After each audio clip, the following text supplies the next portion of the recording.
I'm trying to find my way in the world, you know, I'm trying to be somebody instead of just make money off everybody. If there's something on my mind, speak it. I think being humble is sexy. I know you're rich, I know you got $40 billion, but can you just keep it to one house? And that's our job.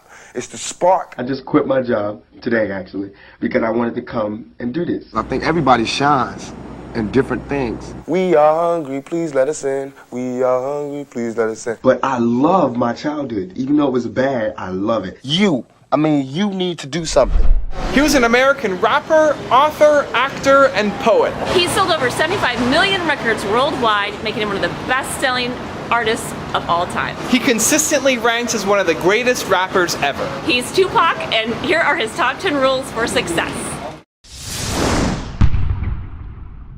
What do you think you're most known for? Your acting, your music, or the controversy that surrounds you? My big mouth. My big mouth. I got a big mouth, can't help it. I talk from my heart, I'm real, you know what I'm saying? Whatever comes, comes. But my controversy probably, and it's not my fault. I'm trying to find my way in the world, you know, I'm trying to be somebody instead of just make money off everybody. You know what I'm saying? And so I go down paths that haven't been traveled before, and I usually mess up. But I learn, you know what I'm saying? I come back stronger. You know, I'm not talking ignorant, you know what I'm saying? So I obviously put thought into what I do. So I think my mouth, my controversy. I have not been out of the papers since I joined Digital Underground. I've been in all, you know what I'm saying? It's never, my name has not been not uttered, you know what I'm saying? And that's good for me because I don't want to be forgotten. If I'm forgotten, then that means I'm comfortable. And that means I think everything is okay. My mother taught me 3 things: respect, knowledge, search for knowledge. It's an eternal journey. That's like my haircut, the line, 360 degrees, find knowledge, always. And she taught me to not be quiet, to, if there's something on my mind, speak it. That's what God, that was the breath. She always taught, but also to listen. And she told me this little joke that God gave you 2 ears to listen and 1 mouth to speak. 2 ears and 1 mouth, common sense. 1 mouth, you should speak, but you should also listen. And that's where the knowledge comes from, listening. And once you get the knowledge, then you can speak. And it helps you. So she taught me respect, knowledge, and understanding, mostly, you know, just listen a lot. One of the characterizations made of rappers often is that they're very boastful. It seems like right now you're taking pains to be humble and look at things from a very realistic perspective. Is that accurate? I think being humble is sexy. It's too much money here. I mean, nobody should be hitting lotto for 36 million and we got people starving in the streets. That is not idealistic, that's just real. That is just stupid. There's no way Michael Jackson should have, or whoever Jackson, should have $1,000,000 billion and then there's people starving. There's no way. There's no way that these people should own planes and their people don't have houses, apartments, shacks, drawers, pants. I know you're rich. I know you got $40 billion, but can you just keep it to one house? You only need one house. And if you only got 2 kids, can you just keep it to 2 rooms? I mean, why have 52 rooms and you know there's somebody with no room? It just don't make sense to me. It don't. And then these people celebrate Christmas. They got big trees, huge trees, all the little trimmings. Everybody got gifts, and then somebody's starving. And they're having a white Christmas. They're having a great Christmas, eggnog and the whole 9. That's not fair to me. All the society is doing is leeching off the ghetto. They use the ghetto for their pain, for their sorrow, for their culture, for their music, for their happiness, for their movies, to talk about boys in the hood. You know what I'm saying? I don't want to be another I don't want to be 50 years old at a BET We Shall Overcome Achievement Awards. You know what I'm saying?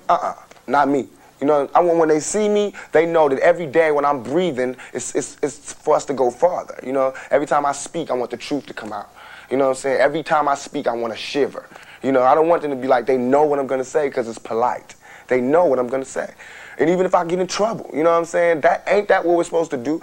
I'm not saying I'm going to rule the world or I'm going to change the world, but I guarantee that I will spark the brain that will change the world. And that's our job, is to spark somebody else watching us. We might not be the ones, but let's not be selfish, and because we're not going to change the world, let's not talk about how we should change it. I don't know how to change it, but I know if I keep talking about how dirty it is out here, somebody's going to clean it up. I can't hold a job. I just quit my job today, actually, because I wanted to come and do this. And they wouldn't let me. And I felt like it was important, and it was more important than serving pizza. And we had enough people, so I felt like since I'm an actor, they should understand. They should have let me do it, but they didn't. And then I had a cold, so they were making me work in a freezer. And I'm really not one to be disrespected, and I felt like that was disrespectful because I asked to go, you know. So I quit, and he told me I couldn't quit. And that even made me hyper. I'm arrogant, so when he told me I couldn't quit and we had all these customers, I chose that time to jump on a soapbox, grab my leather jacket, light a cigarette in front of him, smoke, and leave in the middle of a rush. So that was natural. That's arrogance at the top. I can't explain why I shine and no one else shines. I think everybody shines in different things.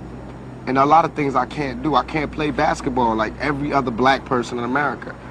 But I can act. I know how to go to that true spot in myself because I'm there every day. I can be me. I can be whoever because I'm true to me. I can go to neutral easily. A lot of people, black, white, Mexican, young or old, fat or skinny, have a problem being true to themselves. They have a problem looking in the mirror and looking directly into their own souls. The reason I sell 6 million records, the reason I could go to jail and come out without a scratch, the reason I can walk around, the reason I am who I am today is because I can look directly into my face and find my soul. It's there. It's not sold. I didn't sell it. It's still within me. I still feel it. My heart is still connected to my body. So I could, any character, I'm going to bring that intensity, that truth, that honesty to it because I have to repay for that blessing from Black Jesus, from God. I have to pay for that by shining. If he give you the voltage and you waste it, that's the curse. He gave me the voltage, I'm a shine. It's not mine, it's from God, it's God. Not that it's so special that nobody got it, but all of our gifts and blessings and our strengths and our weaknesses come from God. Come from Black Jesus or whoever comes from within you, you know what I mean? So it's not really tricky. Everybody can do it if they just can go to that spot. I guess all the things that happened to me in my life allow me to go there easier.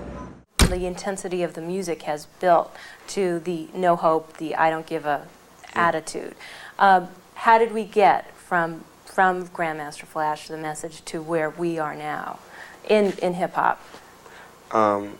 Again, you have to be logical.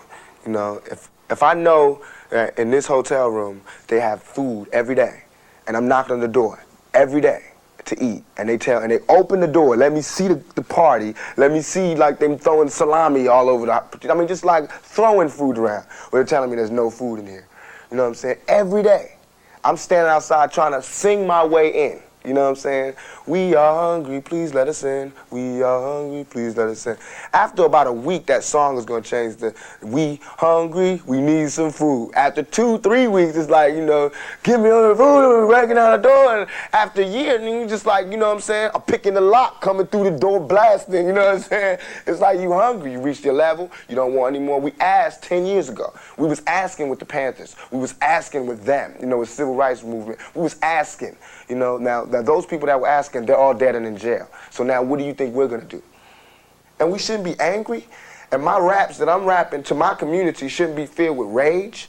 You know what I'm saying? They shouldn't be filled with the same atrocities that they gave to me. In the media, they don't talk about it. So in my raps, I have to talk about it. And it just seems foreign because there's no one else talking about it. Right. Well, playing devil's advocate, somebody might say, well, what does Tupac have? He's a movie star. He's got, you know, hit records. What does he have to complain about? And I'm going to tell you, it's like being the last person alive, you know what I'm saying? After 3 days, you can't do anything. What can I do? Where can I go? There's no black neighborhood, you know what I'm saying, with black people who have the same amount of money as me. You know what I'm saying? There's richer and there's poorer. There's no just, you know, did a movie, got a little bit of money. Living okay, black neighborhood. I have to be in a white neighborhood, so I don't fit in. That's hell. It's hell when you can't be around your peers. All my life I grew up around black people, poor people, but I can't live around poor people now because they'll rob me. And why would they rob me? Because they're starving, because there's no money here. But they're telling me, now that I made a little money, I have to move here. So it's not like no one's ever trying to deal with this section. They're just moving away from it. And we're gonna have more stars coming from the ghetto, but they're gonna all move this way. If you grew up happy, too happy, you know, like in fairy tale land. Not fairy tale, I mean, if you grew up where, you know, every Christmas you got a present and every birthday you got a present and every holiday was a holiday and everything was peachy. Your parents took care of everything and you just grew up. I don't think that prepares you for the world. You know, my mother had a really bad childhood and my father had a bad childhood and I had a bad childhood. But I love my childhood. Even though it was bad, I love it. I feel like it's taught me so much. And I feel like nothing can faze me. You know, nothing in this world, nothing can surprise me. It might set me back, but only momentarily, only to spring back. And I think it's helped me to learn. It really did help me to learn. And since my mother had a bad childhood, she knows the importance of being honest and the importance of facing each situation as it comes and not dealing in fairy tale land. Being realistic about the problem and analyzing it and solving it. See what you can do to solve it. So if you have a happy childhood, you tend to want your child to have a happy childhood. So you tend to want to keep the bad things out. And I don't think that's good because you don't prepare them for the world. So basically, you have to be realistic with your kids. Right, If you there's definitely have to something be wrong out there, realistic. You have to let them know You should that tell it's them. wrong. But don't get the wrong idea. I feel like I'm being gloomy. I don't mean just be like, damn it, it's bad out there. But I mean, when the good things come, and they are going to come, and everybody knows that. Good things are going to come, and you're going to see them for yourself. You're going to see that they're good. But it's harder to see the bad things, and everybody wants to shield the bad things, and that's where it gets complicated and it gets real rotten. That's when everybody gets surprised and, oh my God, I'm committing suicide. That's too much, overwhelming. If you know about it, it won't be so overwhelming. You know, so that's what I think about that. All BS aside, it all comes down to we got to survive.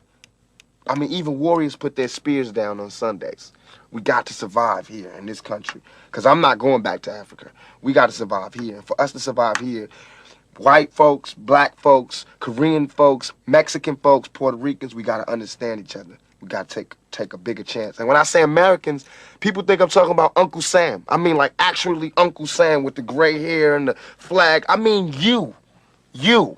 The guy, you know, you, the mechanic, wherever. You. I mean, you need to do something. Thank you guys so much for watching. I'd love to know which of Tupac's top 10 rules meant the most to you, had the biggest impact. Leave it in the comments below and I'll join in the discussion. And tell us which entrepreneur you want us to feature on this channel next time. Thank you guys for watching. Continue to believe. And we'll see you soon.